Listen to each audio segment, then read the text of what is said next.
আসসালামু আলাইকুম রহমাতুল্লাহ। প্রিয় দিনদার ভাই ও বোনেরা, আশা করছি মহান আল্লাহ তাআলার অশেষ রহমতে আপনারা সকলেই ভালো আছেন। আলহামদুলিল্লাহ, আমিও মহান আল্লাহ তাআলার রহমতে ভালো আছি। প্রিয় দর্শক ভাই ও বোনেরা, আজকে আমরা জানব কোন ছোট্ট দোয়াটি মুনাজাতের মধ্যে পড়লে দোয়া কবুল হয় ও কখন দোয়া করলে দোয়া কবুল হয় এবং দোয়া করার সঠিক নিয়ম। মহান আল্লাহ তাআলা নিজেই কুরআন শরীফের মধ্যে বলেছেন, আপনি যদি এইভাবে দোয়া করতে পারেন তাহলে ইনশাআল্লাহ আপনার সকল দোয়া ও মনের আশা পূর্ণ হবে। আপনি যদি সম্পূর্ণ ভিডিওটি দেখুন তাহলে শুধু ছোট্ট একটি দোয়াই মুনাজাতে করা শিখতে পারবেন না, আপনি এটাও জানতে পারবেন যে আল্লাহ তাআলা আমাদেরকে কতটা ভালোবাসেন এবং কখন কি দিতে চান। আর হ্যাঁ, এই ভিডিওর শেষের দিকে এটাও বলে দিব যে কাদের দোয়া কবুল হয় না। তো চলুন সংক্ষিপ্তভাবে জানা যাক কখন কিভাবে দোয়া করবেন। এসো কোরআনের আমিনা, এসো শান্তির মোহনা।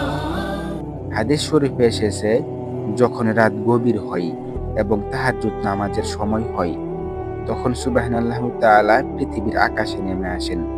এই বিষয়ে রাসূলুল্লাহ সাল্লাল্লাহু আলাইহি ওয়াসাল্লাম বলেছেন, আমাদের রব প্রতি রাতের শেষ তৃতীয়াংশের নিকটবর্তী আসমানে নেমে আসেন এবং বলেন, কে আছে যে আমাকে ডাকবে, আমি তার ডাকে সাড়া দেব।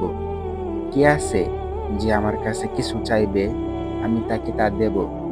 কে আছে আমার কাছে ক্ষমা চাইবে, আমি তাকে ক্ষমা করব।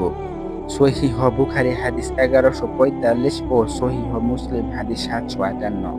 রাতের এই সময়কে বলা হয় রহমতের সময়। দুনিয়ার সমস্ত ব্যস্ততা তখন স্তব্ধ থাকে। এটি একান্তে আল্লাহর সাথে কথা বলার এবং তার কাছ থেকে প্রয়োজন চাওয়ার শ্রেষ্ঠতম সময়। এবার তো আপনি নিঃসন্দেহে এটা বুঝে গেছেন যে কখন দোয়া করা উত্তম হবে। এবার আসুন এটা জানি যে মুনাজাত ধরার পর আমরা কোন দোয়াটি পড়ব। দোয়াটি হলো, রব্বানা আতিনা ফিদ দুনিয়া হাসানা ওয়া ফিল আখিরাতি হাসানা ওয়া কিনা আযাবান নার। অর্থ, হে আমাদের প্রতিপালক, আমাদেরকে দুনিয়াতে কল্যাণ দান করুন, আখিরাতেও কল্যাণ দান করুন এবং আমাদেরকে জাহান্নামের আগুন থেকে রক্ষা করুন। সূরা আল বাকারা আয়াত নাম্বার 201। শুধু তাই নয়, এই দোয়াটি পড়ার পর আপনি আপনার মনের ইচ্ছা ও আকাঙ্ক্ষার কথাও জানাতে পারেন। যেমন, হে আল্লাহ, আমার মনের ইচ্ছাগুলোকে পূর্ণ করিয়া দিন ও সফলতা দান করুন এবং আমার মা বাবাকে 5 ওয়াক্ত নামাজ পড়ার জন্য তৌফিক দান করুন। বিশেষ মুহূর্তে দোয়া তাহাজ্জুদ নামাজের শেষে আপনি এই বিশেষ দোয়াটি পড়তে পারেন, যা আল্লাহর কাছে দুনিয়া ও আখিরাতের কল্যাণ কামনার জন্য একটি অনন্য দোয়া। প্রিয় মুসলিম ভাই ও বোনেরা, তাই আমরা চেষ্টা করব তাহাজ্জুদ নামাজের পর বা রাতের শেষ তৃতীয়াংশে দোয়া করার। এ ব্যাপারে আল্লাহ তাআলা কুরআন শরীফের মধ্যে আরও বলিয়াছেন যে, উদউনি আস্তাজিব লাকুম। অর্থ, তোমরা আমাকে ডাকো, আমি তোমাদের ডাকে সাড়া দেব। সূরা গাফির 60 নম্বর আয়াত। তো চলুন এবার জানা যাক কাদের দোয়া কবুল হয় না। 1 নাম্বার, হারাম উপার্জনকারী ব্যক্তির দোয়া কবুল হয় না।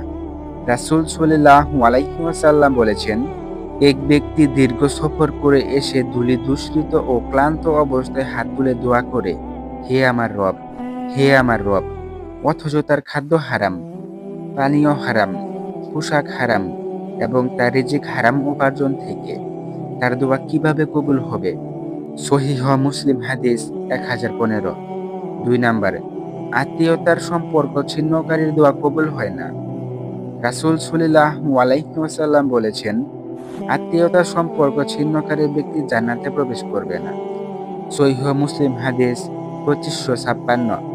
আর হাদিস শরীফে এসেছে, যারা আত্মীয়তার সম্পর্ক ছিন্ন করে তাদের দোয়া কবুল হয় না। 3 নাম্বার, যিনি গুনাহ করে আল্লাহর প্রতি হতাশ হন। রাসূলুল্লাহ সাল্লাল্লাহু আলাইহি ওয়াসাল্লাম বলেছেন, তোমাদের কারো দোয়া কবুল হতে থাকে যতক্ষণ না সে তাড়াহুড়া করে এবং বলে, আমি তো দোয়া করলাম কিন্তু কবুল হলো না। সহিহ বুখারী হাদিস 6340, সহিহ মুসলিম হাদিস 2735।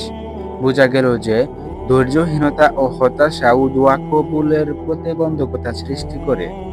4 নাম্বার, জুলুমকারী ও অহংকারী ব্যক্তির দোয়া কবুল হয় না। মহান আল্লাহ তাআলা বলেন, নিশ্চয় আল্লাহ তাআলা জালিম কওমকে হেদায়েত দেন না। সূরা আল মুমিনুন আয়াত নাম্বার 28।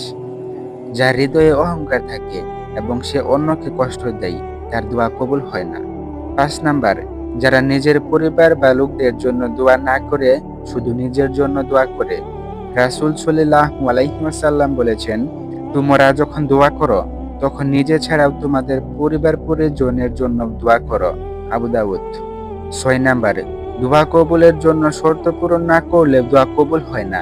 যেমন গাফিলতির সাথে দোয়া করার সময় মনে না থাকা যে আমি আল্লাহর কাছে কি চাইছি, দোয়ার আগে গুনাহ থেকে তওবা না করা।